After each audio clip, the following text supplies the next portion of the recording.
With Kano's exit from Blitz in Week 2 of Skirmish Season 8, it heralded a major change in the format. There was no longer really any reason to run more than 2 AB, freeing up more sideboard slots. But on May 31st, we welcome Blaze into the format, reigniting the Wizard class, and coming with her, a significant impact to Blitz sideboarding. A huge shout out to our channel members for supporting what we do here. If you want to get involved with the channel and the Dice Commando community, please consider joining as a channel member. Remember, these videos are only possible with your support. You can show that support with a like, a subscribe, and by leaving us a comment and sharing your feedback. Community first, and go Commando. Hey there, my flesh and blood friends. Welcome back to Dice Commando and Go Again, a fabulous cast, and thanks so much for tuning in today. I'm talking Blaze and her impact to the Blitz format, which I believe will be significant, right? First, she's bringing the Wizard class, the pure Wizard class, back to the format, which means that changes are inbound for every single deck. Now, regardless of how you feel about her release, her legality, and so on, there's really no denying that Blaze is really strong. So first, anyone that can run Stormstriders in Blitz is immediately worth respecting. But Blaze is honestly, truly really cool. Her design brings to the forefront a lot of cards that have just been straight ignored for their entire existence. And if Aether Wildfire isn't banned, she'll likely debut as a Tier 1 hero. And I don't necessarily think it should be. After all, it's basically her play, her build to. But even if it is, I still think she's legit. And regardless, Blaze is a cool hero that not only Wizard mains will be happy to see in the format, but also others will be attracted to just due to combo potential alone. And I will admit, even I'm intrigued. That's right, folks, me. Not enough, admittedly, to go out and buy Stormstriders, but hey, she's really cool. But with those cool points comes some weird situations that Blaze is, hopefully, going to come with a fair amount of clarification on how her ability works, specifically when it comes in terms of defining X. On her entrance, there will definitely be some cases of confusion or uncertainty on her ability, in terms of how many counters need to be removed. A normal arcane spell like Aether Spindle or Scalding Rain is pretty straightforward. The amount of damage is very clearly specified. Blaze would need to remove 4 counters of each for these, easy peasy.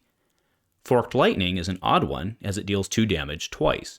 With the recent rules change on Forked Lightning, it does clear up a lot for that card in terms of other interactions, but with Blaze, I'm still not entirely clear if she needs to remove 2 or 4. I think it's 4 now, but I could acquiesce the opposite. Chain Lightning is a weird one as well. Does it require 0 counters if it doesn't deal 3, and 3 if it does? Admittedly, that doesn't seem too hard to execute, but then it calls into question a larger situation. Whether Blaze has to remove more counters if the spell is modified, or if X is effectively the base arcane, could also use some clarification. One would certainly think that in order to execute the Wildfire combo, she would only target the base and not modified, but again, I referenced the Chain Lightning example. And then of course, there's Scour. Does Blaze remove tokens equal to X? Because the arcane delta is determined by the amount of destroyed tokens and not X itself, it's kind of a weird edge case. But with all that aside, Blaze's entrance into Blitz on May 31st is going to be massive for the entire Blitz format. To explain why, let's back up to just before Skirmish Season 8 last December. Kano was a legitimate Tier 1 threat. Even with Aether Wildfire suspended in the format, Kano was a legitimate contender. Oasis Respite was a near sideboard auto-include, as was enough equipment for AB3. You also had to really watch your blues count. Going less than 8 to 10 blues was extremely risky, borderline suicide even, regardless of if your hero needed those cards to operate. But with his exit in Week 2, the need for AB3 was gone. AB2 would suffice for Rosetta and Emperor, and some decks who wanted a race could legitimately go AB1 just to protect against RuneGate shenanigans. And the net result of Kano's exit was more flexibility in sideboards, right? With the impact of actually opening up the meta a little bit and allowing decks to run a little bit more streamlined. In most of my decks, for example, I boarded out Oasis and opted instead for Sigil of Solace. So let's go ahead and think about the impact of that, right? Now that Blaze is back, we're popping basically all the anti-wizard tech. I don't know why I did air quotes. All the anti-wizard tech, Oasis, lots of AB equipment back in, and you're going to see impact both positive and negative to other heroes. In my opinion, one of the larger things that impacts the meta in terms of hero standpoint when you have to jam that in is less room for poppers. right? So I actually wouldn't be surprised if Illusionist, and so not only do we have a new Illusionist being released, but Advent of Thrones is legit because Luminaris is like OG Luminaris is still a thing. OG Prism is still a thing with all sorts of Spectra stuff. Very legitimate heroes, both of whom depend on throwing big bombs at you. Then we have the new hero who wants to run ward. So now in your sideboard, you have to figure out how, or I should say, in your flex slots plus your sideboard, you have to figure out how to run poppers. You have to figure out how to run Oasis, basically. You have to figure out how to run something that's going to hopefully throw unblockable damage so that you can board clear ward. That's a lot of different spaces that you need to go.